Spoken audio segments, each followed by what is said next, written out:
Advertencia. La obra audiovisual que va a visualizar a continuación es ficticia, humorística, y basada en opiniones propias, por lo que no busca ofender a los espectadores. Todos aquellos personajes, trabajos, y demás contenido que salga en esta obra es puramente ficticio e irreal. Disfruten de la experiencia y el aprendizaje que puedan obtener de ello. Dicho esto, comencemos.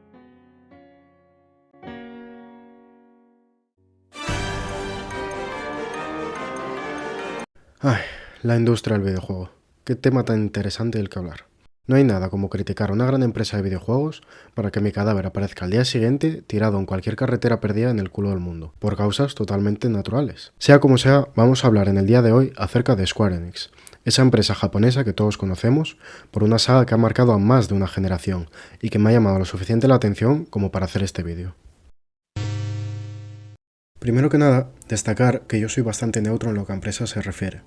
A mucha gente le gusta hablar de las empresas, de sus productos o de las mismas gestiones que hace esa empresa, pero yo lo cierto es que apenas suelo fijarme demasiado en el proveedor, sino más bien en el producto en sí. No obstante, Square Enix ha despertado en mí un montón de curiosidad como empresa, pues ha sido capaz tanto de hacerme feliz con sus videojuegos como de frustrarme. Pero bueno, vayamos por partes y poco a poco. Quizás no haga falta mencionarlo, pero por si acaso, vamos a empezar desde el principio.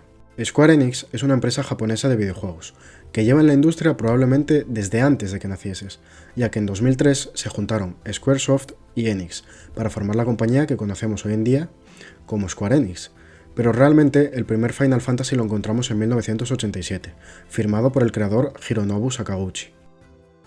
Dicho esto, aclarar que la empresa de Square Enix tiene un montón de franquicias y de videojuegos, pero para este vídeo voy a centrarme principalmente en la franquicia de Final Fantasy, ya que es la que probablemente ha marcado a más de uno de vosotros, y ha sido la más importante de la compañía hasta el momento.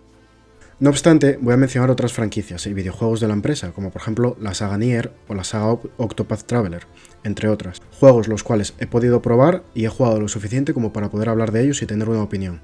La idea de este vídeo no es hacer un análisis profundo o de hacer un vídeo formal sobre Square Enix, sino más bien contar mi experiencia con la empresa y lo que he visto estos últimos años sobre ella, que es el motivo de este vídeo. Una vez que ya hemos entrado en detalle, vamos a comenzar a profundizar un poco más sobre el tema. Hace unos días entré a Steam con motivo de las rebajas de invierno, que suelen hacer todos los años por estas fechas, y estuve un rato, por simple curiosidad y aburrimiento, viendo qué ofertas ofrecían. Pero tras un rato buscando, no había nada que me llamara demasiado la atención, y la mayoría de juegos en oferta son los que ya todos conocemos. Pero salía de jugar a Lies of P, o Las mentiras de Timoteo el Salado, que joder, es que son idénticos, pones dos fotos de ellos juntos y son totalmente clavados. Pero bueno, el caso es que tras salir de un juego de tipo Souls, el cuerpo me pedía o bien otro Souls, donde poder pelearme con enemigos y poner a prueba mi skill, o bien algún juego tranquilo donde disfrutar de una buena historia y no tener que estar pegado a la pantalla como un esquizofrénico cronometrando al milímetro cuando hacer un parry. Así que decidí echarle un vistazo a la tienda de Square Enix, en Steam, claro, y me llevé una buena sorpresa. Vi que la mayoría de los juegos estaban muy rebajados de precio, debido a las ofertas de Navidad, lo cual me pareció extraño, porque siempre recordaba ver los precios de Square Enix bastante elevados, incluso con ofertas navideñas. El Octopath Traveler 2, por ejemplo, estaba a 12 euros, a pesar de que salió este mismo año el juego con un precio de salida de 70 euros, algo casi impensable, teniendo en cuenta que una vez hace meses me puse a mirar los juegos de Square Enix sin ofertas. Podías encontrar un juego de hace años de Square Enix mínimo por 30 euros, e incluso los viejos Final Fantasy muchos rondaban los 20 euros. No solo eso, sino que juegos como los Nier también estaban entre los 15 o 25 euros, y así con una amplia variedad de videojuegos. Y me diréis, pero bueno Alejandro, es lo normal teniendo en cuenta que son ofertas navideñas y es una buena noticia para los consumidores, ¿no? Efectivamente, tienes toda la razón.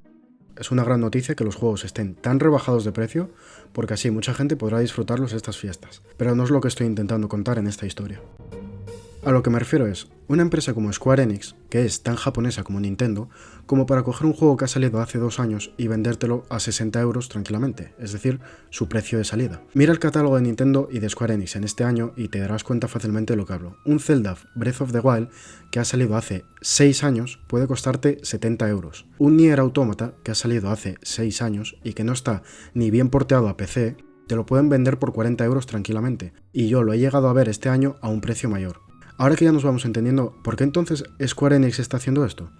Creo que todos entendemos las relaciones económicas de la oferta y de la demanda, pero de lo que yo quiero hablar en este vídeo es del golpe de realidad que se está llevando Square Enix, al igual que otras muchas empresas alrededor del mundo. Vamos por partes. ¿No hay nadie en la dirección de Square Enix que abra los ojos y diga que la empresa necesita un cambio?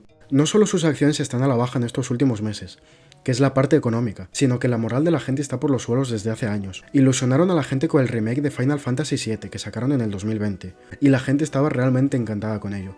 Que una obra maestra, que fue tan importante para la comunidad, tuviese un remake para renovar la imagen del juego, fue un boom increíble durante meses. No obstante, aquí llegó el primer golpe. Hubo opiniones divididas en la comunidad, pero sin entrar en mucho detalle, el juego fue un éxito para la empresa. Tanto que llevan exprimiendo el remake durante 3 años, vendiéndote DLCs por 40 euros o más. Final Fantasy VII Remake Intergrade, 80 euros en oferta, 40 euros ahora con la oferta. Crisis Core, vamos a llamarlo de mala forma, otro DLC de Final Fantasy VII, 50 euros sin oferta, por un DLC que te puedes pasar en 10 horas aproximadamente, y con unas misiones secundarias de las que mejor ni hablemos. En total, por el juego base y 2 DLC ya te han sacado 130 euros tranquilamente. Vamos bien, sigamos. Sobre el nuevo juego que han sacado este año, el Final Fantasy XVI, tampoco voy a meterme mucho en el tema. He visto lo necesario del juego. La mayoría estaremos de acuerdo en que la empresa o está pasando por una crisis de creatividad o están empezando a aprender de Pokémon, a hacer juegos mediocres y totalmente comerciales sabiendo que su público va a seguir comprándolos, aunque sean una completa mierda. Viendo que el Final Fantasy XVI es un juego mediocre y que el Final Fantasy VII te sale por 130 euros con sus DLC, ojo, no estoy criticando la historia porque el juego bebe de una obra maestra hecha hace décadas. Obviamente, la historia del Final Fantasy VII es una maravilla, pero todo lo que rodea al juego que no es su historia es algo bastante debatible, ya que un juego no se conforma solamente por su historia. Por eso decidí irme años atrás y probar un poco del Final Fantasy IX.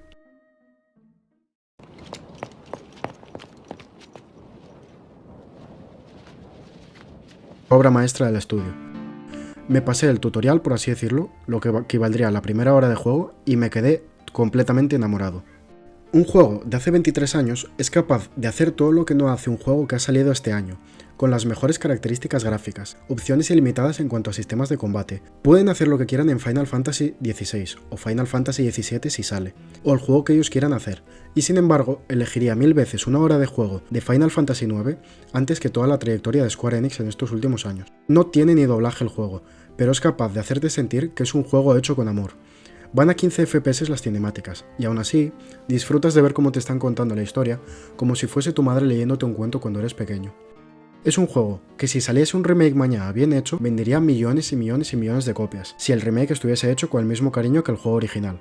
He visto noticias de que puede que salga un remake del Final Fantasy IX este 2024, y espero equivocarme, pero seguramente veamos una historia increíble, igual que la original, tapada con un montón de mierda por encima a 70 u 80 euros, la cual luego va a recibir DLCs de mierda durante 2 o 3 años para aprovechar el éxito del remake. Y si todo esto no fuese suficiente, encima Square Enix saca este año también el Forspoken, juego por el que Square Enix probablemente se arrepienta de ello toda su vida. Los trailers prometían que este juego iba a ser un salto generacional en cuanto a cinemáticas y jugabilidad, mostrando un parkour que no impresionaba tanto a la gente desde los primeros Assassin's Creed. Pero al final terminó siendo no ya una decepción, no, terminó siendo una vergüenza de videojuego en la que cosas como el combate, que parecía que cada combate de Frey iba a ser una pelea de One Punch Man o de Naruto, con poderes bastante locos e increíbles, termina siendo un buen cebo para la gente, pues al final te pasas la mayor parte del juego con un combate basado en poderes muy sencillos y matando enemigos simples. El parkour está bien, pero se hace demasiado aburrido. Con solo un botón te vas a la mierda y puedes hacer lo que quieras, por lo que la jugabilidad pierde bastante emoción, aunque no es para nada lo peor del juego. La narrativa y la historia dan absoluta pena, y más como vengas de algún juego anterior que haya tenido una buena historia. Te vas a llevar la decepción de tu vida, y encima los gráficos, aunque tienen momentos bastante bonitos, también tienen otros muchos donde el juego se ve bastante raro gráficamente, como si fuese un juego de PlayStation 3 o de una generación antigua. Ha sido tanta la decepción de Forspoken que le han tenido que bajar el precio del juego varias veces, y ni aún por 10 euros me compraría el juego. No hace falta ni que me creáis, mirad un poco del juego por vosotros mismos y comprobad cómo estáis retrocediendo en jugabilidad, narrativa, y alegraros después de que no sois alguna de las personas que compró el juego de salida por 80 euros. En cuanto al Octopath Traveler, me habéis pillado. He disfrutado el juego un montón. Parece que no todos odio estos últimos años a Square Enix. Compré el juego porque me llamó la atención la temática. Empecé a echarle horas y se me hizo interesante cómo iba entrelazando el juego las cosas, y lo interesantes que eran las historias. La jugabilidad era divertida, con el sistema de combate por turnos. El nivel de dificultad era bastante bueno. Quizás había alguna cosa que se me hacía un poco extraña o que no encajaba del todo, pero esa estética y ese estilo de juego, junto con la banda sonora, hicieron el Octopath Traveler un juego que me gustó mucho. No me pareció un juego de 10, pero sí un juego de un 8 o un 9. No obstante, la empresa sacó el Octopath Traveler 2, y en mi opinión, los de Square Enix fallaron en repetir todas las cosas de la primera entrega. Quizás fue porque jugué los dos juegos muy seguidos, y me había saturado, pero el Octopath Traveler 2 me cansó antes de lo que esperaba. Cuando iba más o menos por el capítulo 2 de todos los personajes, comencé a aburrirme un poco. Me parece un juego que mejora muchas cosas de su anterior entrega, pero las cosas malas de Octopath Traveler 1 vuelven a estar en el 2. La historia es muy buena, pero muchas veces la narrativa me saca bastante del juego. Es decir, vas con un grupo de 4 personajes y cada uno tiene su historia, eso lo entiendo, pero no se han esforzado ni un poco en las relaciones entre estos personajes. Siento que son completamente desconocidos todos, no hay cinemáticas entre ellos donde profundicen bien sus relaciones. Simplemente han añadido bastante la fuerza y al final de ciertas partes de un capítulo haya un diálogo entre dos personajes. Pero no creas que es un diálogo profundo, no, es más bien un «oh, así que el malo resultó ser ese tipo». Sí, pero bueno, ahora debemos seguir adelante. Y ya está.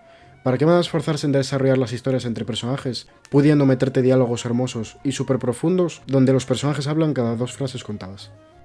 Eso es algo que en la primera entrega me daba mucha rabia. Me estaba encariñando con los personajes individualmente, pero quería encariñarme con los personajes en grupo. Sentir que no estoy peleando con 4 desconocidos, sino que entre ellos hay relación. Tal vez me digáis que en el Octopath Traveler 2 hay misiones conjuntas de 2 personajes, y que eso añade un poco de interactividad entre ellos. Bueno, lo cierto es que han intentado arreglarlo y en mi opinión no han hecho nada. Son misiones secundarias donde 2 personajes participan en ella. Ya no te están contando historias de personajes individualmente. Ahora hay 2 personajes en una misión, lo cual sería para alegrarse si no fuese porque son misiones muy simples y con poco o nada de historia, donde te mandan de aquí para allá y encima es bastante corto. Directamente se siente como que Square Enix ha tratado de cubrirse las espaldas haciendo esa mierda, y poder decirte, hey, hemos mejorado la narrativa entre personajes, ya no puedes decir que la narrativa es una mierda. Pues sí, sigue siendo una absoluta mierda, y estáis saturando la saga.